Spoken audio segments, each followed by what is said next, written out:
supaya tawassulnya tambah kuat. Dan ciri-ciri Nabi Khidir berbicara ilmu, berbicara asrar, maka tawassulnya bukan lagi tawassul kuantitas, masuk kepada tawassul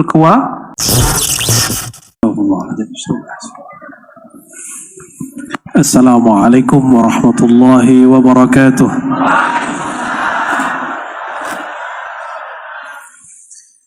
Alhamdulilladzi amarana bidzikri.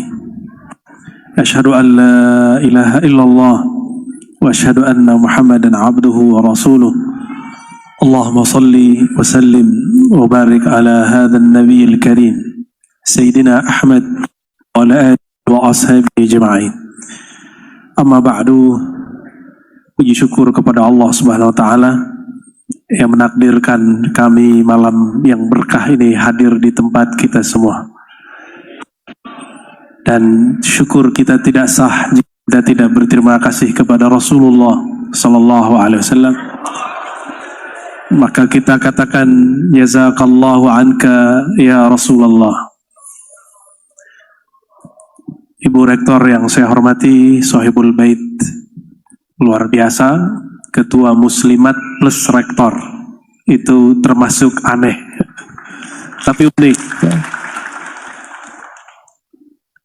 Semua pimpinan NU yang saya cintai, Ketua Syura, FIS, Ketua MUI, Sulsel, begitu juga Kota Makassar, ternyata beliau masih saudaraan, satunya mursyid. Begitu juga kepada Kepala Kanwil Kantor Kementerian Agama dan semua masyayikh, semua kiai, semua tuan guru, mohon maaf jika ada salah adab dari kami. Ini baru kali awal datang di Makassar.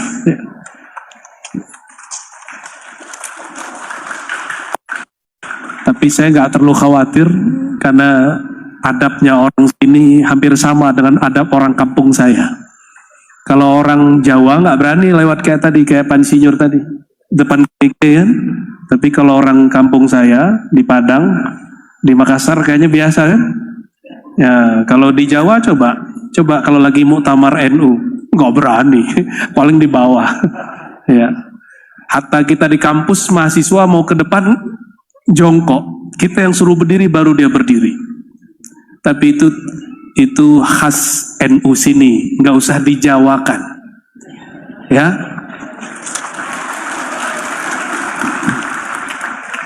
NU Sumatera nggak usah biarkan saja dengan kesumateraannya, NU Sulawesi dengan kesulawesiannya. Tapi jangan kaget nanti kalau ke Pulau Jawa, orang Jawa luar biasa. Mereka ketika berhadapan dengan guru mursyid, apalagi kiai-kiai para ketua. Katanya Nusantara ya Pak Kiai. Kalau Nusantara ini bagian dari adab Nusantara. Maka orang Jawa kalau masuk ke Sulawesi nggak boleh makan hati. Kenapa nggak boleh makan hati? Ya adabnya jangan disamakan. Apalagi kalau nada orang sini lain ya, bahasa Indonesianya unik sekali ya.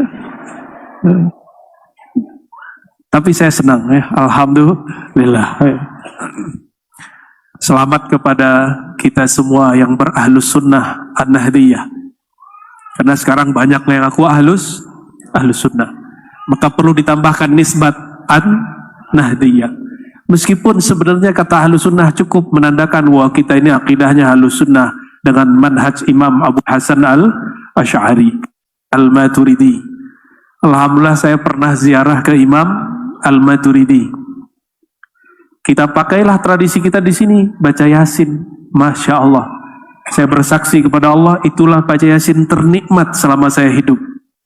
Baca Yasin di makbarahnya Sayyidina Syekh Abu Mansur al-Maturidi. Beliau wafat tahun 333 Hijriah. Tapi separuh hidupnya di zaman salafus saleh. Dan kita setia kepada akidah mereka. Karena akidah mereka lah yang teruji, terhubung kepada baginda Nabi Muhammad sallallahu alaihi wasallam.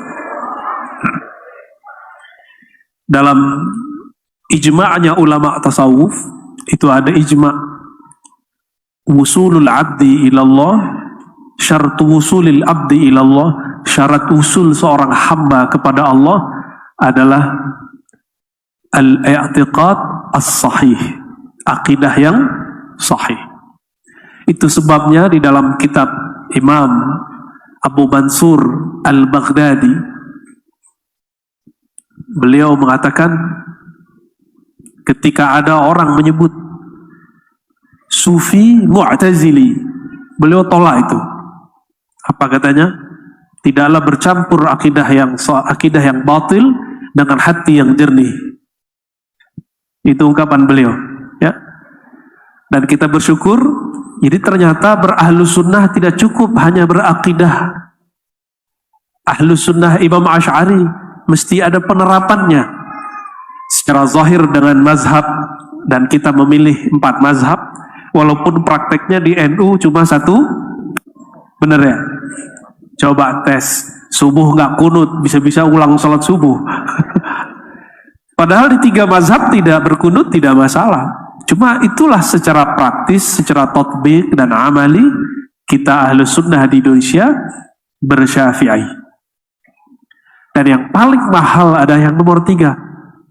Ahlus sunnah kita dulu Hadratus Syekh Hashim Asy'ari, yang nama saya tafaulan diambil dari nama beliau. Beliau itu mengatakan dalam risalah Ahlus Sunnah bahwa Ahlus Sunnah itu 3, akidah Asy'ari, mazhab yang 4, yang ketiga bertasawuf. 2016 ulama Al-Azhar buat ijtima di Chechnya, hasilnya sama. Lebih dahulu Hadratus Syekh Hashim Asy'ari. Ini tanda bahwa pendiri bangsa-bangsa kita ini adalah tokoh-tokoh yang visioner. Tapi sebenarnya NU ini kan cuma kendaraan, benar nggak? Ya, bukan tujuan. Ini alat, bukan maksud. Karena dia alat, dia mesti ada reformasi ataupun revisi di dalamnya. Harus ada tajdid di dalamnya. Melihat sudah banyak tajdidnya. Tapi yang tidak boleh ditajdid yang 3 tadi. Itu nggak boleh ditajdid. Ini ditajdid batal. Karena ahlus sunnah, fiqih, tasawuf itu maksud. Itu maksud kita. Ini cuma kendaraan. Jika kendaraannya sudah melenceng, maka harus dikembalikan ke usulnya. Dan saya yakin, karena ini keluarga besar, biasanya keluarga besar kan saudaraannya, ibu ya. Kalau saudaraan biasanya tengkar nggak? Ya, rebutan mainan nggak? Punya anak nggak bu? Punya anak nggak, Ustaz? Ada. Ustaz ya, bukan Ustaz. Saya namanya Ar-Razi, jadi Rosi di sini, yang bisa ngebut itu ya. Kalau anak kita laki-laki 3, umurnya nggak berjauhan, 1 dapat mainan, rebutan nggak? Rebutan. Itu sebabnya di NU itu banyak yang rebutan. Alhamdulillah, tanda mereka banyak ya. Dan itu tidak masalah, makanya ayatnya turun. Fa aslihu baina akhawaikum. Maka islahlah saudaramu. Bukan disatukan, tapi diislah. Disatukan sulit. Gimana mau nyatukan? Di NU ada jam'iyah thariqah. Thariqahnya ada 40, benar nggak? Nggak boleh orang kita maksa orang satu thariqah. Nggak bisa. Hatta di mazhab Syafi'i itu ada berapa furu-furu yang berlainan. Bapak Ibu, para masyayikh, jamaah yang dimuliakan Allah, tema kita tentang zikir. Saya pun baru tahu barusan 10 menit sebelum sampai. Jadi mendadak ini Bu Rektor ya. Maka ketika saya lihat ini para kiai semua ini, masa saya ceramah di hadapan para kiai ini? Tidak mungkin ya. Maka ini bukan tazkirah untuk beliau-beliau, tapi tazkirah li walil muridin, bukan lil masyayikh ya. Ini tazkirah untuk saya dan bagi para murid, bukan untuk para kiai. Kiai insyaallah merestui, insyaallah. Maaf ya, Baru dapat hadiah pagi tadi. Bangun tidur hidungnya sudah kesumbat. Zikir dan istighosah ini salah satu amalan yang dibenci oleh orang-orang yang membid'ahkan gerakan kita. Benar nggak? Apa itu istighosah, ya nggak? Nabi nggak pernah istighosah. Ya? Yang lucunya, mereka buat satu istilah namanya sunnah tarkiyah. Pernah dengar sunnah tarkiyah? Kalau Nabi meninggalkan, kita juga tinggalkan. Nabi gak melakukan, kita juga gak lakukan. Saya candailah kandungan itu, ya. Nabi pernah makan coto Makassar gak? Karena ada juga ustadz dari Makassar sini minum itu baulnya onta, tahu? Ya, dalilnya hadis Sahih Bukhari Muslim bahwa Nabi mengatakan bahwa baulnya onta, tahu baul? Air seni, bahasa ininya air pipis. Tapi saya nggak mau sebut, tidak sebut ya. Baul bahasa Arabnya. Baulnya onta itu dijadikan untuk obat. Akhirnya salah satu ustadz ini sebelum pandemi umroh dia minum air seninya Nah, inilah akibat membaca hadis tapi tidak belajar mazhab dengan baik. Belajar hadis tapi nggak belajar usul fikih dengan baik. Mohon maaf ya. Tapi sepertinya dia bukan orang Nahdiyin ya. Di hadis itu ada asbabul wurud. Apa asbabul wurudnya? Ada orang datang kepada Rasulullah SAW, mereka sakit, mu'alaf. Dilihat sakitnya, kalau kita sebut hari ini sakit kuning. Maka diberilah terapi. Bi albaniha wa abwaliha. Minum air susu dan air seninya onta. Maka minumlah. Beberapa hari sembuh. Kira-kira apa ilatnya di situ? Yang belajar usul fikih. Ilat dalam mazhab Syafi'i, keharaman sesuatu salah satunya istikhbas, khabith, yang dianggap menjijikkan. Nah ini air baulnya onta itu menjijikkan. Tapi kok Nabi membolehkan mereka meminumnya? Kira-kira kenapa? Darurat? Nah, sambung lagi. Darurat, tauhid, tubihul. Oke. Darurat apa yang ada saat itu? Mereka sakit. Kalau kita sehat, nggak usah minum. Ya kalau KNU biasanya gampang tuh hadisnya. Cuma kalau bukan KNU agak sulit. Ya. Walaupun sudah kuliah di luar negeri. Ya.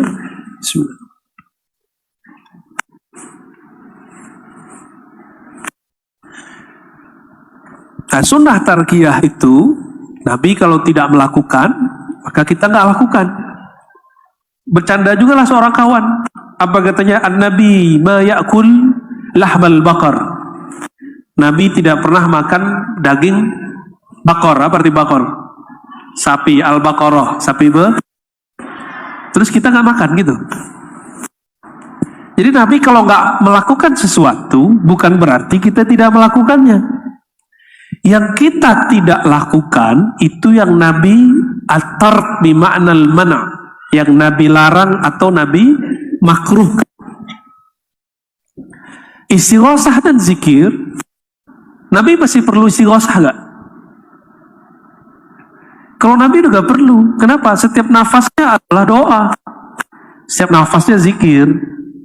Kata Sayyidah Aisyah, kana Rasulullah sallallahu alaihi wasallam yazkurullaha ala kulli ahyani. Hadis sahih.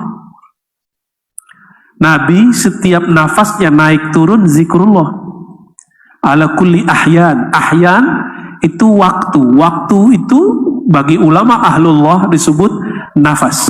Waktuka, sa'atuka, yani nafasuka. Waktu kita, sa'ah kita adalah nafas kita ini. Kalau yang di jam tek tek tek itu menandakan waktu. Waktu bukan itu.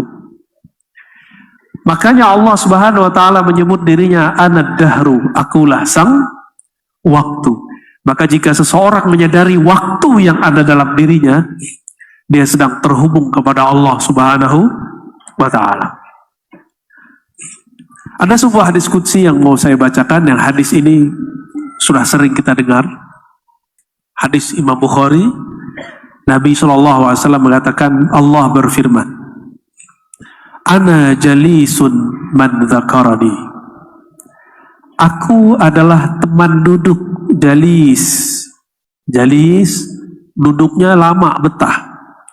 Jalisun, teman duduk siapa? Man dzakarani. Siapa saja yang berzikir kepadaku. Oleh karena itu, salah satu kebiasaan para kiai kita dari dulu, suka beristighosah dan berzikir. Supaya apa? Supaya jadi teman duduknya Allah Subhanahu wa ta'ala.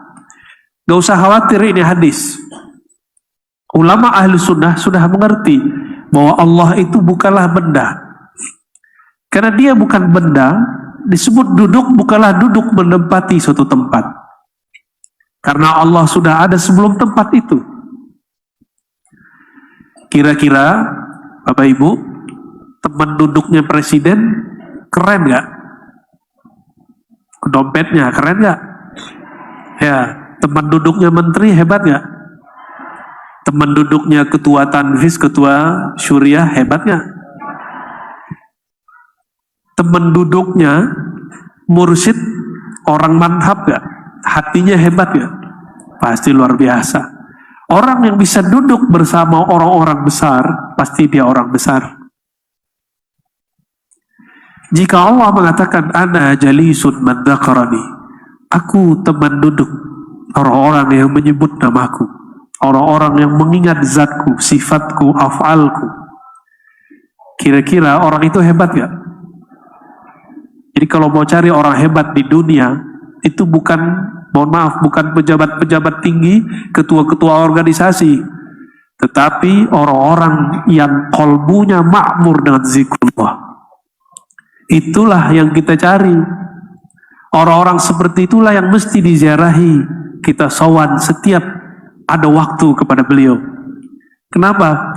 Jika mereka adalah teman duduknya Allah, kalau kita sesekali ketemu mereka, apa yang akan kita rasakan?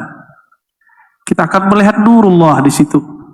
Itu yang dikatakan Nabi Shallallahu Alaihi Wasallam ketika ditanya, Man awliyaullah, siapakah wali-wali Allah, kekasih Allah? Apa jawaban baginda Rasulullah SAW? Man idza ru'u dzukirallah. Orang yang jika dilihat, dipandang, membuat orang yang memandangnya ingat Allah Subhanahu wa taala. Maaf, boleh kipas anginnya diarahin dikit.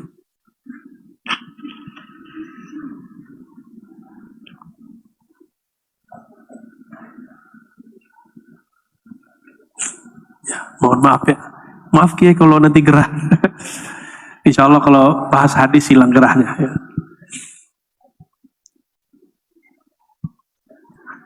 Kedekatan kepada Allah tadi, nah, kita lihat kalau ada seorang kiai, ada orang-orang dekat kepadanya. Ada ring satunya, ring duanya, benar gak? Nah, kedekatan kepada Allah tergantung kita zikirnya zikir apa. Itu sebabnya beberapa waktu lalu saya agak sedikit kenceng kepada jamaah dan para kiai, para ustadz, para ajengan, para gus-gus, para habaib bahkan. Kalau sholawat harus beda sholawat kita sama sholawat onta, masih ingat ya? Itu bukan ngejek orang sholawatan, enggak. Tapi mau sampai kapan sholawatnya untuk duniawi? Sholawat itu sudah Allah sampaikan sebelum menciptakan aras, sebelum menciptakan langit dan bumi. Allah sudah berselawat kepada Nabi Muhammad SAW. Terlalu remeh. Kelihatan alfa terus baca sholawat tuh remeh itu. Ya, sholawatin aja gitu boleh, tapi remeh itu. Tapi boleh nggak? Boleh, cuma remeh. Buka warung sholawatin itu remeh. Tapi boleh. Kalau yang mas-mas jomblo ini, supaya nggak jomblo, sholawat. Nah, berarti sholawat jadi pelet, Kiai. Gimana hukumnya tuh, Kiai? Sholawat untuk melet tuh gimana ceritanya, Kiai? Nanti ada sholawat peletiah nantinya. Ijazahnya nggak tahu dari siapa tuh. Boleh. Tapi kalau kita betul ahlu sunnah nahdiyah, bertasawuf Imam Ghazali, dengan torikot-torikot yang sahihah mu'tabarah, maka kita mesti membedah satu kitab yang judulnya Hikam, yang tadi sudah dibaca oleh ketua kita, yang menyebutkan bahwa ada 3 tingkatan orang dalam bersolawat. Yang pertama, solawat awam. Solawat awam mau onta ini hampir sama. Beda-beda tipis. Beda hajatnya orang awam apa, hajatnya onta apa, tapi sama. Onta datang kepada Rasulullah ngadunya apa? Apa yang dikadukan onta kepada Rasulullah Sallallahu Alaihi Wasallam? Lapar Rasulullah. Tuh. Antum jangan mengadukan itu kepada Rasulullah SAW. Kalau datang kepada beliau, kadukan yang lebih besar. Ya Rasulullah, nanti di akhirat aku bisa dijamin gak lapar gitu. Itu baru benar. Kalau di dunia, apa kata beliau? Kata Imam Nawawi, arih nafsaka minat tadbir. Rehatkan dirimu dari memikirkan yang sudah Allah tadbir. Tadbir itu Allah sudah atur. Allah sudah jamin rezekinya. Sebelum kita hadir di bumi, Allah sudah tentukan belum rezekinya. Lalu untuk apa zikir dan usaha, doa dan usaha? Doa itu tanda hamba, usaha itu tanda ada kasab, 2 aja. Apa arti kasab? Usaha. La yukallifullahu nafsan illa wus'aha. Ayat lain, laha ma kasabat. Ya. Kata Sayyidina Ali, ar-rizqu imma talibun wa imma matlubun. Kita itu terhadap rezeki 2 aja. Ada pemburu rezeki, ada yang diburu rezeki. Kalau kiai-kiai ini sepertinya sudah diburu rezeki ini. Benar Pak Kiai? Kalau yang depan saya kayaknya masih abu-abu ini. Ada ya, ada enggak, banyak enggaknya.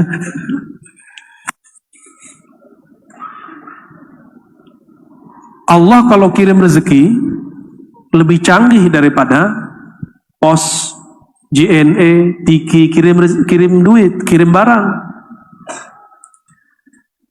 Kalau lembaga-lembaga tadi itu tidak pernah salah kirim, hampir jarang salah kirim. Masa Allah salah kirim? Mungkin enggak? Kalau orang paham ini, ustadz tidak akan hasad kepada ustadz yang lain. Kiai tidak akan iri kepada kiai yang lain. Orang bekerja tidak akan hasad kepada orang yang lain. Cuma kan gak semua orang sampai kepada makom itu. Ya, itu makom sederhana kok. Makom alhamdulillahi rabbil alamin, itu maknanya itu. Ya. Mau saya berdiri? Izin kiai ya. Kakinya udah mulai semutan soalnya.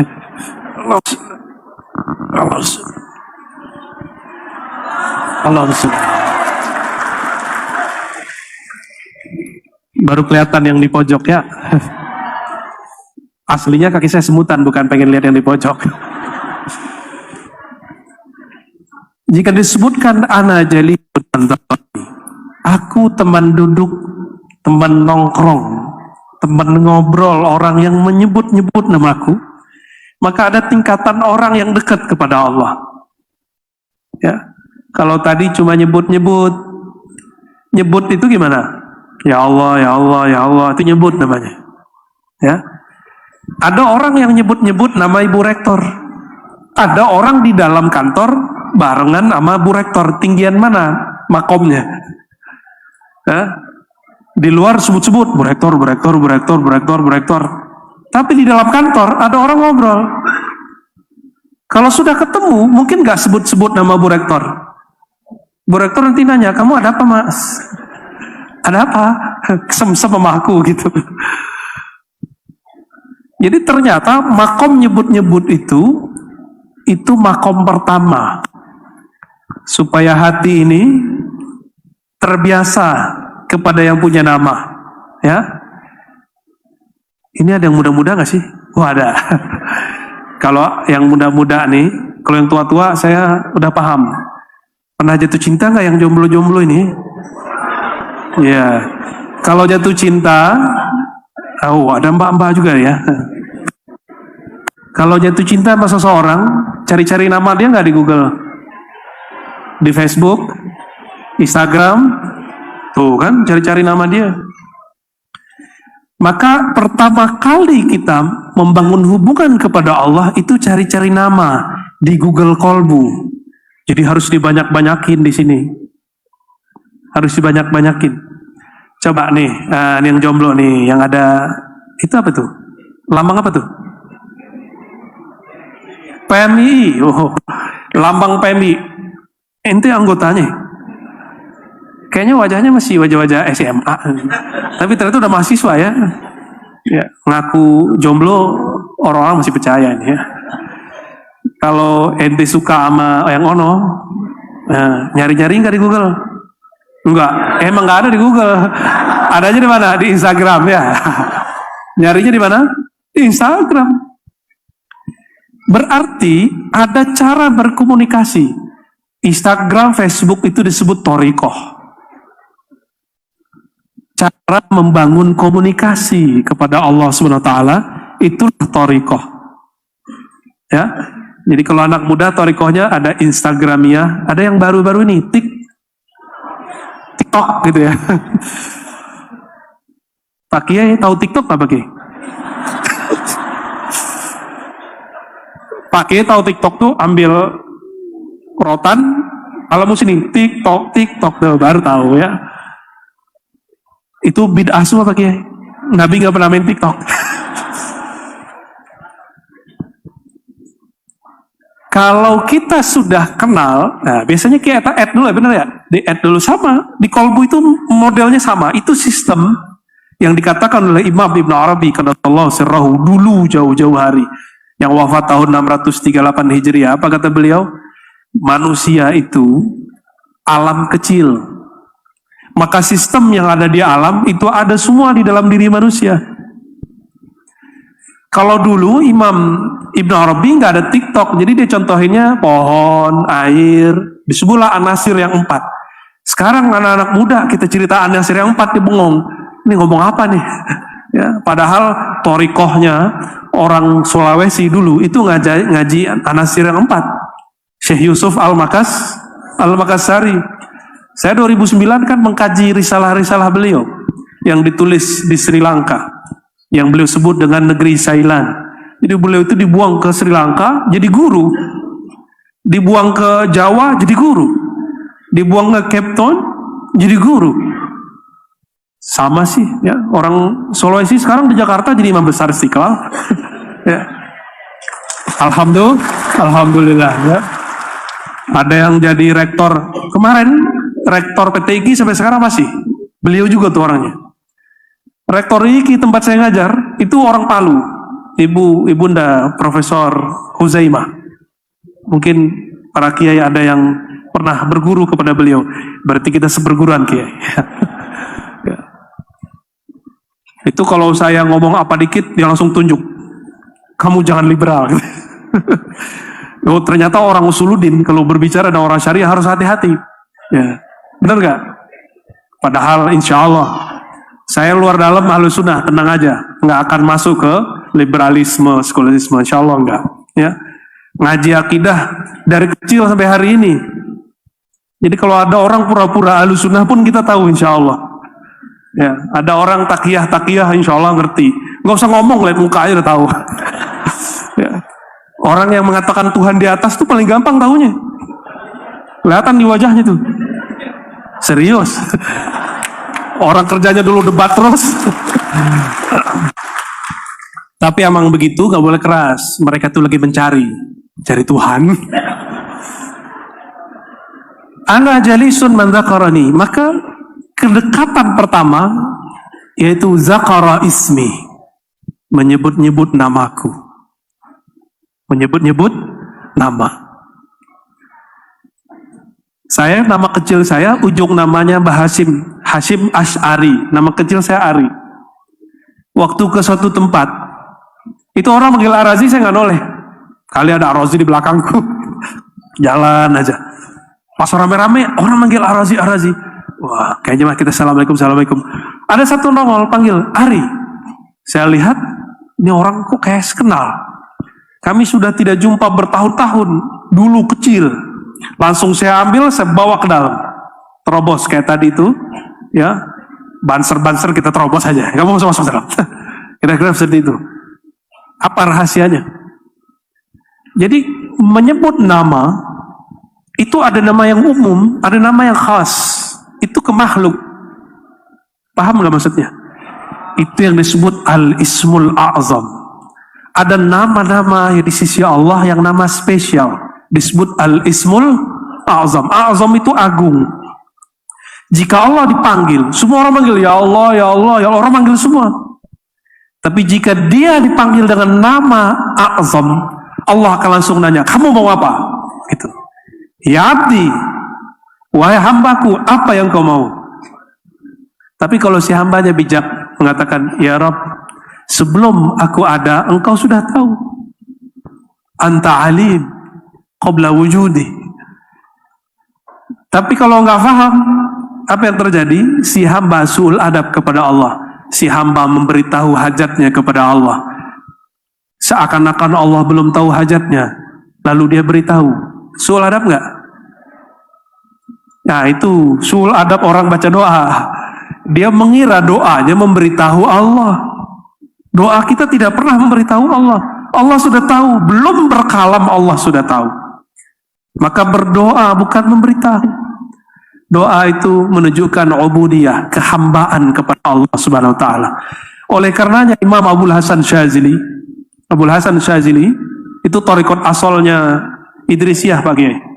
Sidi Ahmad bin Idris al-Idrisi tadinya Syazili, lalu beliau mengalami pengalaman rohani yang luar biasa, maka Allah Subhanahu wa taala berikan asrar-asrar, jalur beliau disebut kemudian Idrisiyah Ahmadiyah.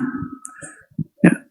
Imam Syazili mengatakan Ismul A'zam itu tidak hanya nama Asmaul Husna dan nama-nama spesial itu. Al-Ismul A'zam itu adalah waliyun min awliyaillah. Kekasih-kekasih Allah itu juga disebut Al-Ismul A'zam. Makanya kita buat namanya tawassul dan istighosah. Inilah dasar kenapa istighosah itu ada. Kenapa tawassul itu ada dan menyebut ila hadrati, ila ruhi, bihaqi Sayyidina Muhammad SAW, bihaqi Syekh Abdul Qadir Jilani. Kenapa kita menyebut seperti itu? Karena aulia itu adalah al-ismul a'zam. Saya pernah mau menemui Abuya Said Ahmad bin Abuya Said Muhammad di Mekah. Mungkin beliau pun sudah lupa, ya, sudah lama. Itu mau ke sana, bawabnya nanya yang jaga, kamu murid siapa? Nah, gitu. Maka kita harus sebut nama guru kita. Saya murid Syekh Fulan di Pulau Jawa. Oh itu gurunya, itu sianunya Abuya. Langsung masuk. Di umrah yang berikut, cowoknya ikut ngaji nih. Di umrah yang berikut, saya mau datang lagi. Di Saudi sudah ketat. Kalau bukan orang-orang tertentu, gak diterima. Ditanya, kamu murid siapa? Ada pesan dari kiai siapa? Saya nggak sebut-sebut kiai siapa, nggak tembus. Mau coba-coba bawa diri sendiri nggak tembus. Paham nggak maksudnya analognya? Kiasnya paham nggak? Kita ini walaupun hebat kata kita, tapi kalau nggak punya guru, nggak punya mursyid, nggak punya imam, nggak diterima oleh Rasulullah SAW. Nanti datang kepada Rasulullah, ya Rasulullah, ana ummatuka ya Rasulullah. Wahai Rasulullah, aku umatmu, wahai Rasulullah. Rasulullah tanya, kamu umatku yang mana? Ditanya dulu umatku yang mana? Nanti kita jawab, saya akidahnya ikut imam ini, ikut imam itu, ikut boleh. Mungkin kalau berandai-andai, kalau Gus Dur masih hidup, mungkin beliau berandai-andai. Ngomong aja TNU gitu. Allahumma sholli ala Sayyidina Muhammad. Tapi ntar ini diputar-putar orang. Kita nggak akan ngomong begitu. Kita hanya ngomong begini, al-isnad minad din. Yang ngomong siapa ini? Imam Ibnul Mubarak. Belum ada NU secara organisasi saat itu. Tapi Ibnul Mubarak mengatakan al-isnad minad din. Bersanad itu bagian dari agama. Di NU berguru penting nggak? Penting. Maka al-isnad minad din itu yang diulang-ulang oleh Hadratus Syekh Hasyim Asy'ari dan para kiai ulama-ulama NU. Inilah jadi spirit pergerakan kita. Coba mohon maaf Pak Kiai, terima kasih sudah menerima saya di keluarga besar NU Sulawesi Selatan khususnya. Saya sebenarnya istri saya itu senang kalau saya menghadiri acara NU. Ya, dia NU lahir batin deh.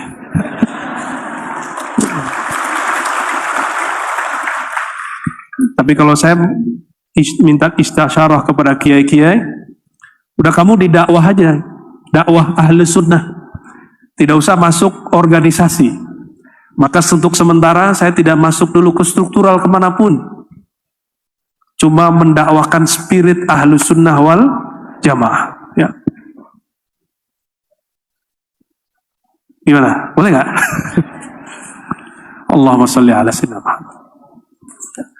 Jadi apabila kita memanggil dengan nama yang spesial, Allah akan menoleh dengan tolehan iltifat yang khas, dengan menoleh yang spesial.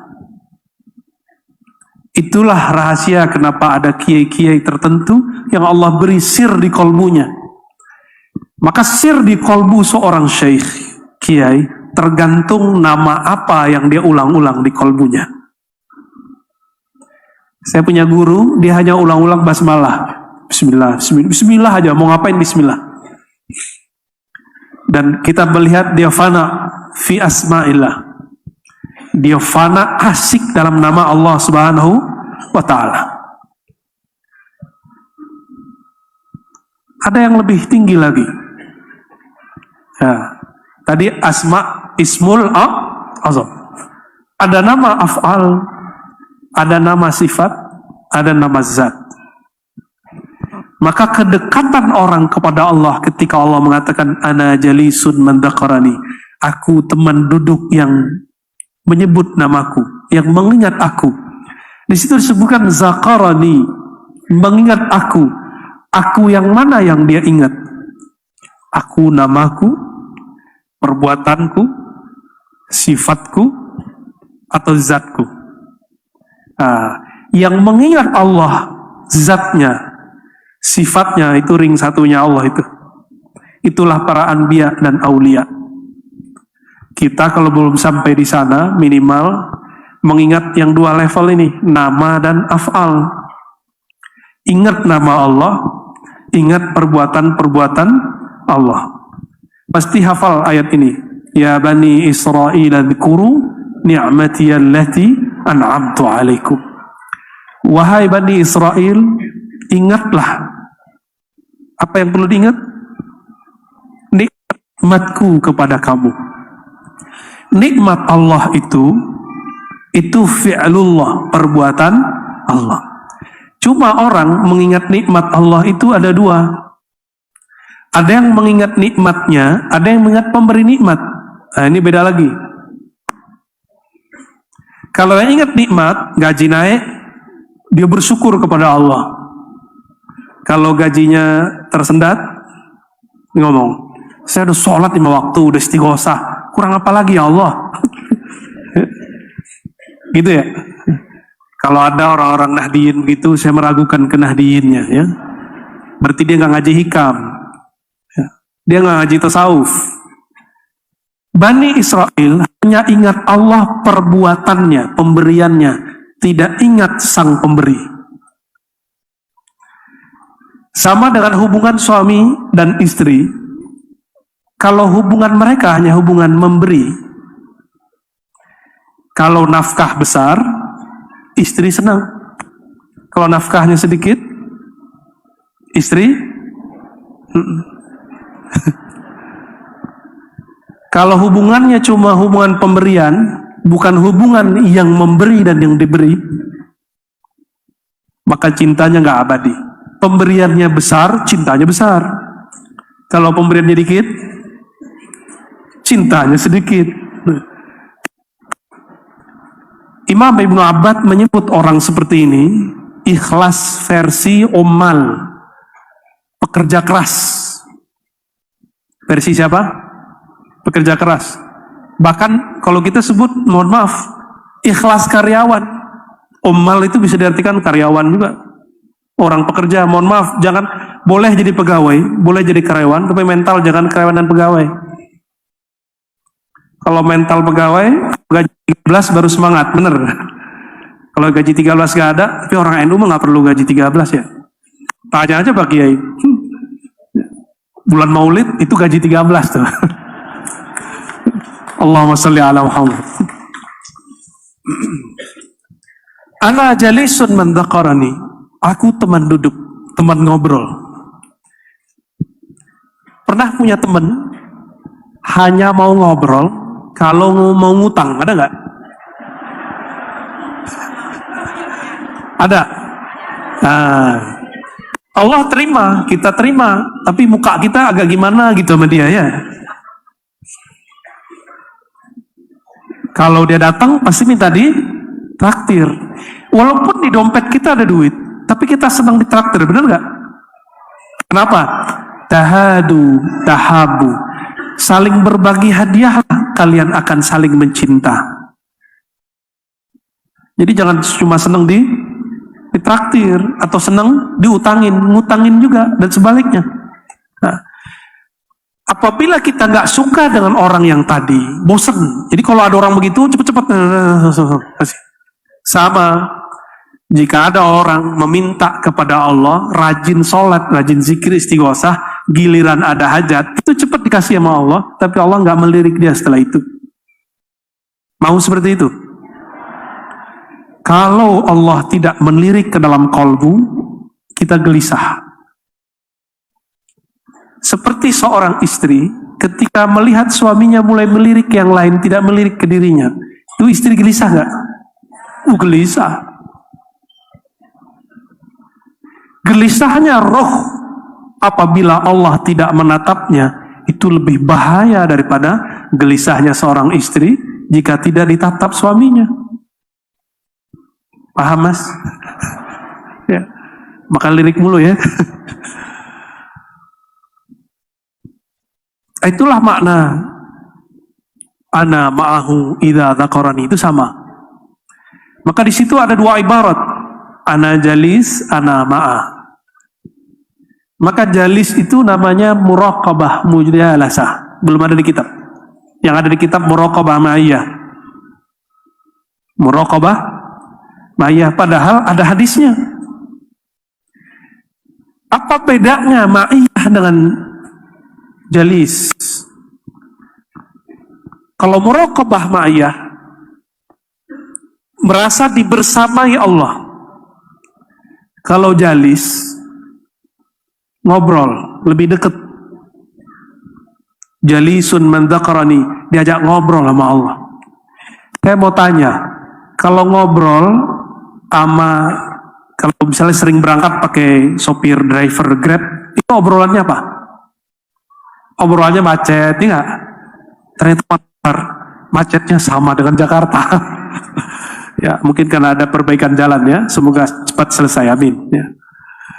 Kalau kita ketemu sama drivernya taksi, ngomongnya sama, biaya bensin naik, gitu ya. Kecuali si drivernya orang spesial, maka dia akan ngajak ngobrol yang lebih hebat. Kalau ngobrol sama orang kampus, obrolannya apa? Diskusi filsafat. Kalau ketemu sama teman-teman ahli bahsul masail, pembahasannya apa? Cari-cari masalah ya.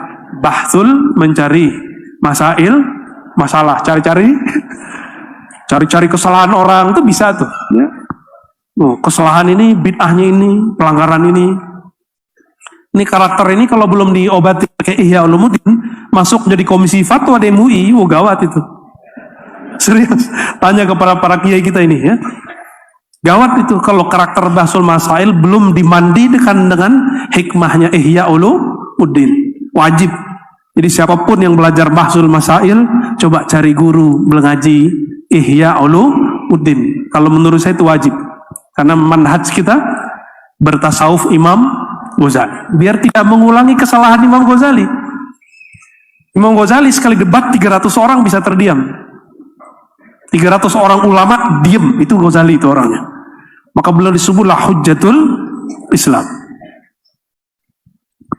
Jalis, duduk bersama dengan politisi. Ini kan sudah mulai tahun politik. Obrolannya apa? Kalau Nahdien partainya apa, Kiai? Ternyata kayak tadi itu ketua Tanfis ngomong orang NU di mana, gitu ya? Gitu gimana tadi? Sahih ya ibaratnya. Orang Nahdien di mana-mana. Oke. Berarti ada di partai hijau, partai biru, partai merah juga. Kuning juga banyak. Ya itu urusan antum lah ya. Kalau kita ketemu politisi, walaupun dia kiai, obrolan politik. Coba antum ketemu dengan pengusaha. Kalau di Makassar pengusaha apa kebanyakan kiai? Tambak, kayu. Ngomonginnya apa? Ngomongin kayu, jenis kayu, harga kayu naik, turun, itu diobrolin. Kalau ketemu ibu-ibu, ngomongin apa, Bu?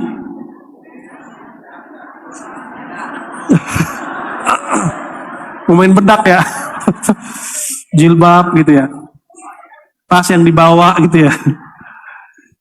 Kalau ketemu orang yang dia duduk bersama Allah, apa yang dibicarain? Pasti dia ngomongin Allah.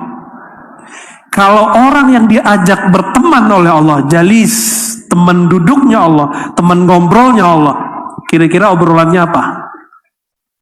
Kalau makiai ilmu, sama santri tadi bahsul masail, mau politisi ilmu politik, sama pengusaha ilmu usaha. Kalau ketemu dengan orang-orang yang duduknya bersama Allah, ilmu yang dibicarakan pasti ilmu ma'rifatullah.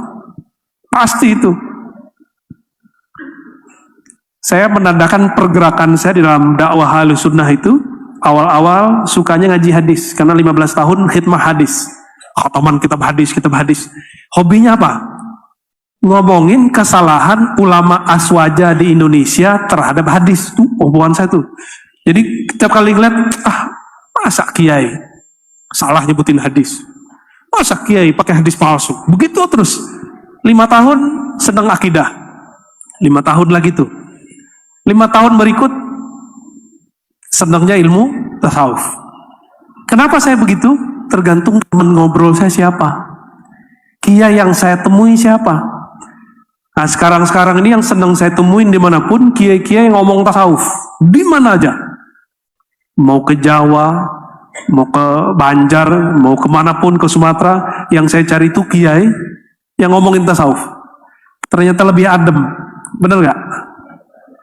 Sholat pakai mazhab fikih, tapi nggak ada tasawuf. Nikmat nggak sholatnya? Nggak nikmat. Jadi yang sholatnya belum khusyuk, belajar tasawuf. Yang zikirnya masih pikiran kemana-mana, belajar tasawuf. Nanti gila. Loh nggak ada orang belajar tasawuf gila. Coba lihat saya, gila nggak? Ada nggak orang gila? Dokter, ada nggak? Nggak ada kan? Nggak ada. Orang belajar tasawuf itu menjadi jalis Allah, teman duduknya Allah. Allah itu paling narsis. Hanya dia yang boleh narsis. Hanya dia yang boleh membicarakan dirinya. Hanya dia yang boleh muji-muji dirinya. Hanya dia yang boleh ngasih namanya sebagus-bagus mungkin. Maka jika ada orang duduk bersama Allah, ilmu yang didapat orang ini salah satunya ilmu tentang rahasia nama-nama Allah. Pasti itu yang didapat. Maka kalau kita duduk bersama kiai-kiai, mursyid-mursyid, syekh-syekh yang belajar ilmu zikir, pasti obrolannya cuma zikir. Nah, tapi ini juga ada dua jenis. Ada zikir kuantitas, ada zikir kualitas. Zikir kuantitas Itu targeting, itu masa riyadhah, disebut muridin. Kata Syekh Abdul Qadir Jilani, ini orang punya tahapan-tahapan zikir. Pagi, sore, malam, pagi, sore, malam.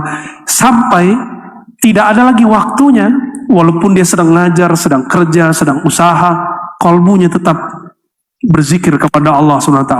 Jika sudah begitu, Allah akan angkat dia menjadi namanya murad. Apa arti murad? Tadi dia sebut nama Allah, sekarang Allah yang sebut-sebut nama dia. Tadi dia mengejar jalan menuju Allah, sekarang Allah yang menjawabnya. Itu yang disebut siapa yang datang kepadaku masyan, berjalan, ataituhu harwalan. Aku datang kepadanya harwalah, lebih cepat. Oleh karena itu saya nggak percaya ada zikir yang berat, yang ada malas yang berat. Sepakat? Istighosah balas nggak? Jangan malas. Kata masyayikh kita dari dulu, ini sering saya sebut, yang disebut oleh Imam Ad-Daqqaq, Abu Ali Ad-Daqqaq, zikrullah silahul muridin. Zikrullah itu senjatanya para murid, para santri. Kalau kita punya kendaraan namanya NU misalnya, tapi nggak punya senjata, nanti di tengah jalan diserang orang, bisa balas nggak? Maka untuk melawan itu, lawannya adalah zikrullah. Maka wajib, bukan lagi sunnah. Secara hukum fikih ya, tapi dalam pergerakan, dahulu masa kita kalah sama orang pergerakan lain? Di pergerakan lain, itu ada maksurat. Ditulis oleh Al-Hasan Al-Banna. Hasan Al-Banna berthariqah Syadziliyah. Kalau di sini kita sebut thariqah Mu'tabarah. Kalau mereka punya zikir pagi sore, maka kita punya juga zikir pagi sore harusnya. Bahkan lebih dari pagi sore. Juga zikir pada sholat. Jadi sebenarnya orang-orang NU nggak perlu lagi zikir-zikir simbolis. Karena ba'da sholat zikir udah panjang, benar nggak? Jadi zikir ba'da sholat itu yang kita olah lebih panjang. Nah, Bapak Ibu yang dimuliakan Allah, maka kita ini sepenting apakah di sisi Allah? Yaitu sepenting apakah Allah dalam kolbu kita. Jadi mulailah malam ini berzikir tidak lagi simbolis, tapi sudah ada latihannya, sudah ada zaman zikir kualitas. Nah, zikir kualitas itu tidak mungkin diperoleh kecuali belajar ma'rifatullah. Ya, awwaluddin ma'rifatullah, benar nggak? Syekh Abdul Rauf As-Singkili itu temannya Syekh Yusuf Al-Makassari. Beliau sama-sama ngaji di Aceh, lalu berangkat ke Madinah. Thariqahnya ada yang sama, ada yang beda. Syekh Yusuf, beliau juga berqadiriyah, berkhalwatiyah. Sedangkan Syekh Abdul Rauf, thariqahnya qadiriyah dan khalwa dan syatariyah. Berarti miripnya mereka di mana? Di qadiriyahnya. Itu menulis kitab, ya, yang kemudian menjadi buku wajib bagi para murid, dan menyebutkan dari kitabnya tentang thariqat Imam Kushashi, awwalu ma yajibu 'alal murid ma'rifatullah. Yang pertama yang wajib dipelajari seorang murid supaya zikirnya tidak lagi sekedar menghitung, tapi lebih daripada sekedar menghitung, mulai memahami yang punya nama. Gimana caranya? Ma'rifatullah, kenal nama yang disebut. Itu sebabnya saya menghimbau diri saya sendiri dan para masyayikh, para kiai, ayo kita hidupkan kajian-kajian syarah Al-Asmaul Husna. Ya, kebetulan kami secara online sudah buat kajian Asmaul Husna. Dulu kita juga ada di Jakarta, namanya Pondok Indah, tapi terbatas di ruang khusus kajian Al-Asmaul Husna. Alhamdulillah pandemi jadi berhenti. Sampai sekarang belum sempat lagi mengulang. Terakhir yang mau saya sampaikan, Bapak Ibu yang dimuliakan Allah, apabila menyebut nama Allah dan kekasih-kekasih Allah disebut Al-Ismul A'zam, maka supaya kita kalau bertawassul itu ada rasa yang luar biasa, pelajari nama yang kita tawasuli. Biasanya kita tawasul nyebut nama siapa aja? Syekh Abdul Qadir Jilani. Siapa lagi? Nabi Khidir. Wah, itu ngeri kali tuh. Ya, Nabi Khidir. Nabi Khidir masih ada nggak? Bener. Serius. Ada orang berani candaan ngejek Nabi Khidir tuh ada sekarang. Ya. Ada yang berani memperolok Nabi Khidir, ngakunya aswaja. Saya meragukan keaswajaannya ya. Ya. Mungkin dia aswaja kali, bukan aswaja ya. Nabi Khidir hidup, itu ijma ulama ahli tasawuf. Bukan lagi pendapat. Oh, ahli hadis beda, itu urusan mereka. Karena secara ilmu hadis, Nabi Khidir memang diperdebatkan. Ahli hadis, i'timad ilmunya apa? Hissi. Apa yang didengar, apa yang dilihat. Pakai indra. Kalau ahli zikir, ahli tasawuf, mereka pakai apa? Pakai kolbu, pakai roh. Maka kolbulah yang menentukan, ini Khidir, ini bukan Khidir. Alaihi salatu wassalam. Jika kita bertawasul dengan seseorang, apalagi dia masih hidup, maka sesekali, sadar atau tidak, masyayikh, para kiai, kita kalau bertawasul ke beliau, kadang beliau hadir di tempat itu walaupun sebentar. Coba ujiannya ketemu Nabi Khidir itu, kan biasanya ujiannya kalau kiai-kiai kita nyebutin masalah sedekah mulu, itu satu ciri. Tapi yang paling berat itu kiai-kiai yang suka berjidal dengan kelompok-kelompok aliran yang dianggapnya menyimpang. Ujiannya apa?